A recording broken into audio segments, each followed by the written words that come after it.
At the start of the season 24-25, Nwaneri was a name only hardcore Arsenal fans whispered about. But now after Bukayo Saka's long injury, the 17-year-old had to step up, and from the short cameos he became a regular starter in high-stake Premier League clashes. Nwaneri has become a key part of Mikel Arteta's system, showing ice-cold composure far beyond his age. Sadly, after Bukayo Saka's return, he once again became a rotation player, and competing with Saka won't be an easy task. While Nwaneri is still trying to establish himself in Arsenal's starting lineup, there are others who already became key figures for their teams. This season, a wave of new names have exploded onto the big stage. Players who went from unknown or overlooked to genuine game changers. Some were teenage prodigies who finally unleashed. Others grabbed their moment when opportunity knocked. These are top 8 breakout players of the season 24-25.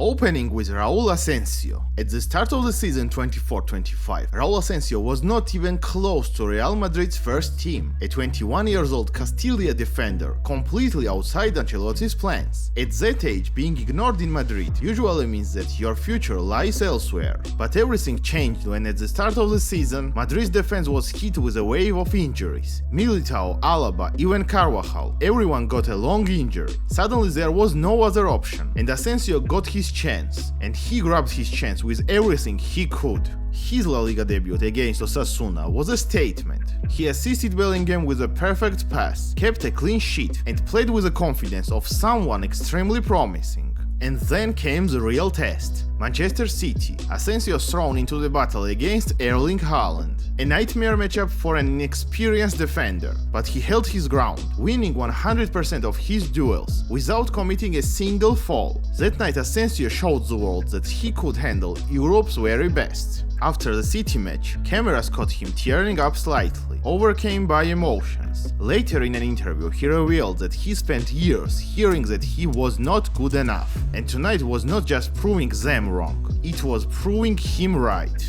And this raw honesty turned his story into a powerful reminder of resilience. And what truly sets him apart is his mentality and passion. He approaches every match like it's a final. In El Clasico matches, he has already shown his fierce rivalry spirit, clashing with Gavi and other Barcelona players. Fans really love that kind of passion, especially Madridistas who grew up watching a legend like Sergio Ramos. And he even sounds like Ramos. In a post-match interview he revealed that it's an honor to be compared to him, but he will try to make his own story. And technically he's not bad either. With 93.6% pass accuracy and over 50 passes per game, he is La Liga's most reliable ball-playing defender, along with Pau Cubarsí. And of course he's not flawless. His positioning and decision-making still need improvement. Playing alongside a Rolls-Royce defender like Rudiger certainly helps. And with a new centre-back joining Real Madrid soon, Asensio might have to fight for his place once again, but after everything he's shown this season, there is no doubt that he is ready for it.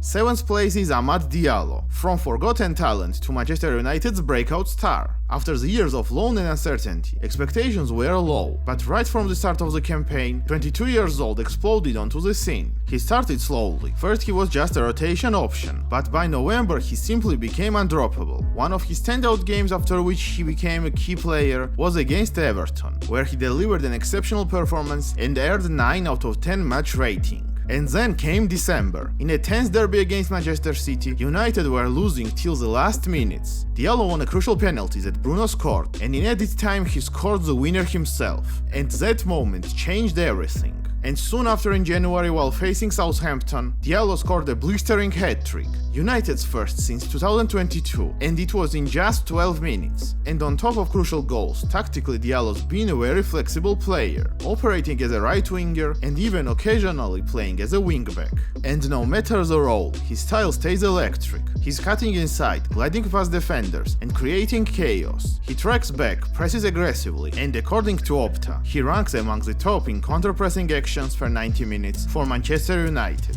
Along with his defensive actions, he is consistently on the score sheet. In the Premier League alone, he had 7 goals and 7 assists, and in all competitions he has 10 goals and 9 assists. Unfortunately, in February an ankle injury sidelined him for over 2 months. Sure, it stalled his momentum, but not the impression he left. Before that setback, he was one of United's best players, and statistically he was their second best in goal creation actions, of course after Bruno Fernandes. And now it's up to him to build this breakthrough, to replicate his level, keep evolving and prove that he can consistently be a game changer, and show us that he is not just a one-season wonder.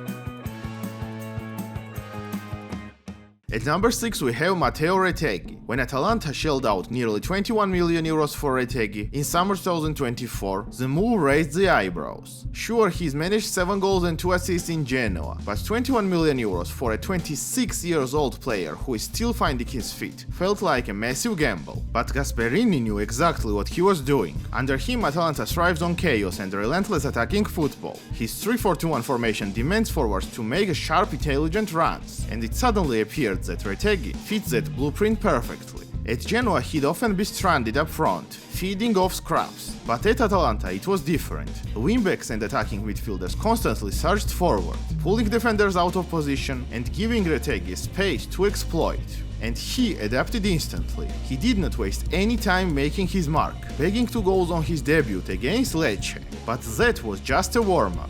Against his former club Genoa, Retegui exploded with a hat-trick and an assist in a stunning display, and he did not celebrate those goals. You could see it in his eyes, the bittersweet feeling. Grateful for his past, but driven by the need to prove himself. And after the match, Retegui revealed emotionally in an interview that scoring against his former club Genoa really hurt, but he needed that moment to show everyone who doubted him that he belonged at this level. And then came his incredible 4-goal showcase against Verona, where he earned the perfect 10 rating. That match became a pure striker instinct in action. And what's even more fascinating is that Retegui contributed in a link-up play as well. His assists often came from deeper positions, showcasing his vision and passing ability, exactly the kind of versatility that Gasperini demands from his strikers. And now with 25 goals and 7 assists, he's not just Atalanta's leading scorer, he is responsible for over a third of their total goals. And that achievement gave him praise from Italian media, stating that he is a complete Serie A striker they have all been waiting for.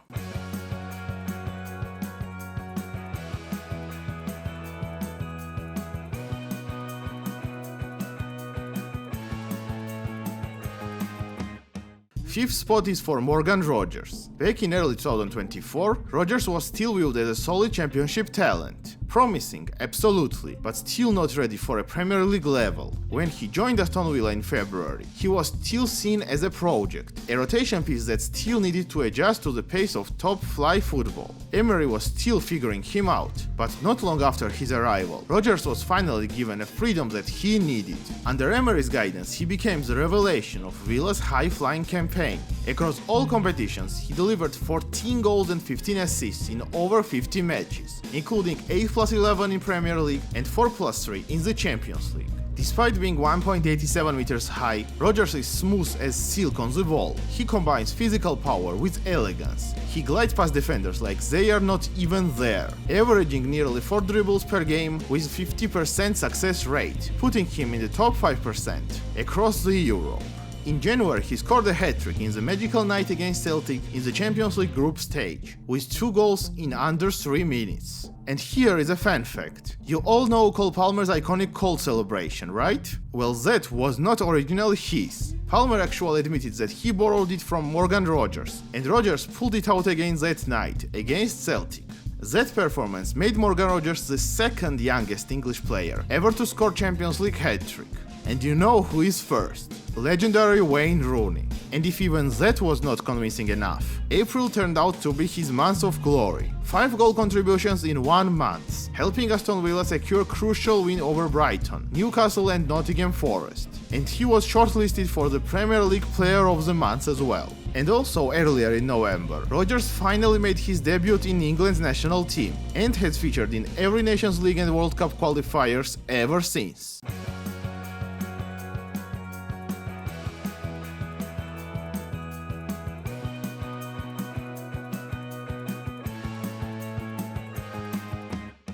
fourth place is for Myles Skelly. At the start of the season, Arsenal's left-back depth was ridiculous. Calafiori, Zinchenko, Tierney, even Timber could play there. But guess who came out on the top? An 18-year-old player from Arsenal's academy. And he literally spawned out of nowhere. First time he caught everyone's eye was his Fury debut in September, away at the Etihad against Manchester City, a teenager starting against one of the toughest opponents in Europe.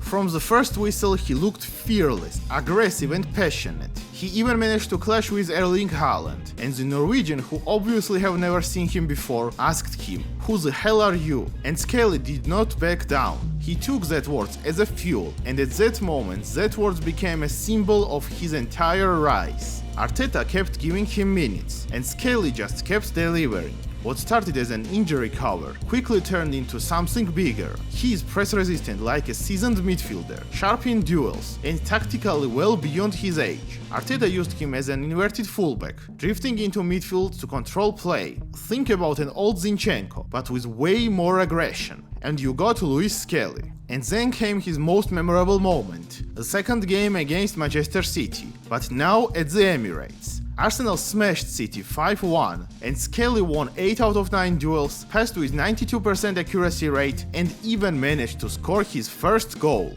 And he also used Haaland's peace celebration. The revenge was served cold and very publicly. And just when you thought that was his peak, then the March came, and with March came the England debut. And what does he do? He scores once again, youngest debut goalscorer in England's national team history. But of course he is not flawless. This is still his first full season and he is learning. He already received 2 red cards in the Premier League, and one of those games ended with Arsenal's loss. But these are the growing pains, not red flags, but just reminders that he is still only 18 years old.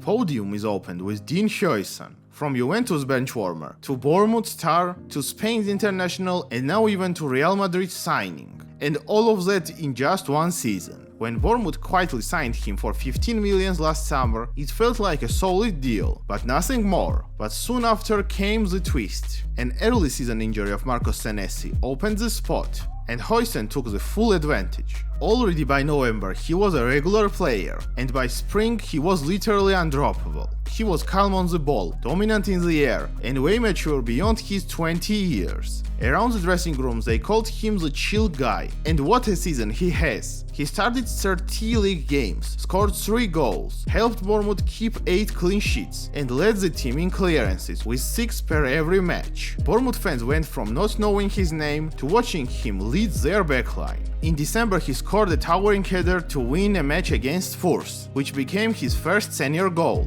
And then in January another one, away at Old Trafford in a stunning 3-0 win. Both times he celebrated with his now viral smirking dog pose, and it was trending all over social medias. Still, Huijsen is not just memes and good vibes. He was Bournemouth's best rated player this season, and his chemistry with Ilya Zabarny formed one of the youngest yet most stable centre-back duos in entire Premier League. And then came his international chapter. Born in Netherlands but raised in Spain, Huijsen made his choice in March, presenting La Roja, and his debut match was exactly against Netherlands. And in the second one he even managed to grab an assist, helping Spain lift the Nations League. And by the end of the season he rightfully deserved his transfer to Real Madrid. He had one of the biggest jumps in the value we have seen this year. And you know what the next question is? After exploding in the Premier League, if he is able to do it on the biggest stage of all, what do you think?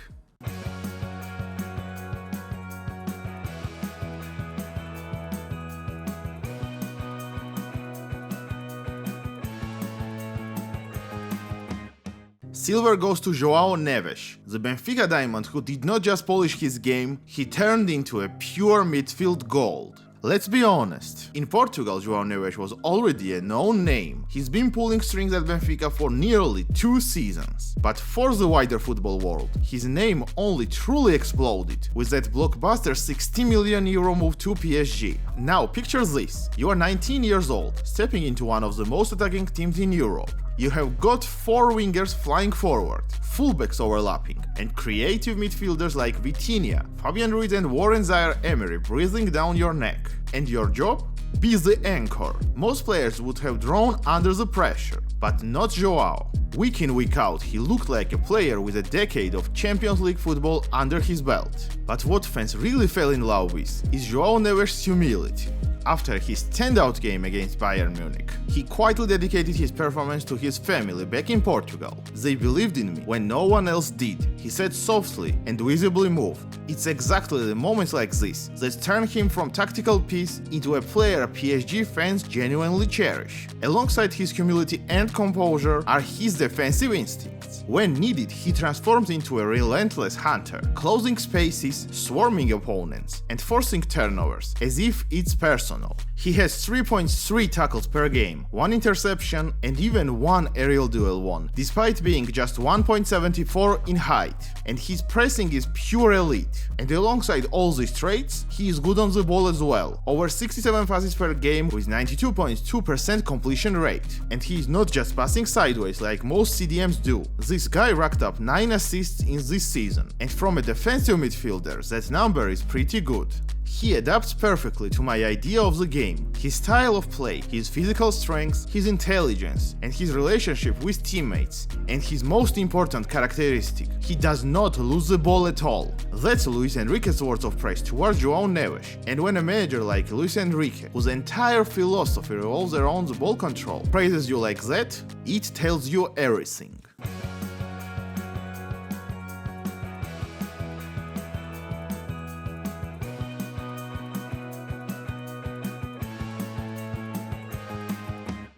And that's the very top, from one PSG star to another, just like in the previous video, it's Desire Doue, 19 years old and already one of the most electrifying young talents in entire Europe.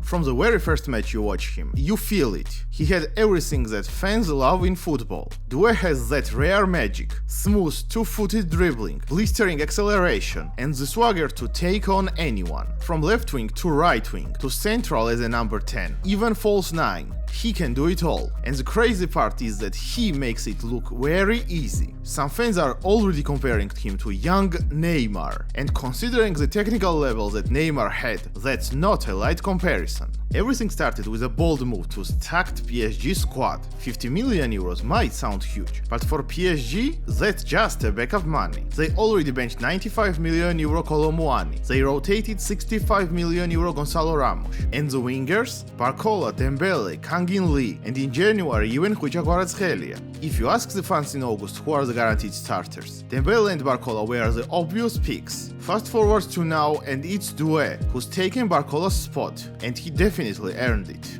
In Liga alone, he's got 6 goals and 8 assists in 31 matches. He's leading all the Europe's top 5 leagues in open play chance creations per 90 minutes. That's the elite creativity at such a young age. And across all competitions, 13 plus 13, 20 out of those coming in just this calendar year. And the only player born after 2005 with more goals and assists is Barcelona's Lamine Yamal. And also, he's doing it in the big moments. At Champions League night in Parc des Princes when PSG faced Aston Villa, Doue opened the scoresheet with a rocket goal. That goal set the tone and gave PSG a crucial edge heading into the second leg. And that's what makes him so special. In today's football, where wingers are often robotic, predictable, and stuck in the same tactical roles, Doue feels different. He breaks the mold, he brings joy back to the game, he is spontaneous, creative, unafraid.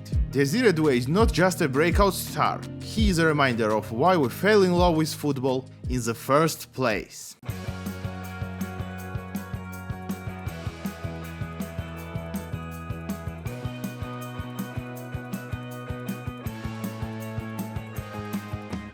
What a great selection of players! From fearless defenders to electric wingers, these are players who showed their potential and also delivered. Week in, week out, they made season 24-25 unforgettable. Which breakout star impressed you the most? Drop your thoughts in the comments down below, and also mention who did we miss. And if you enjoyed this video, don't forget to like and subscribe. Thank you for watching, see you in the next videos.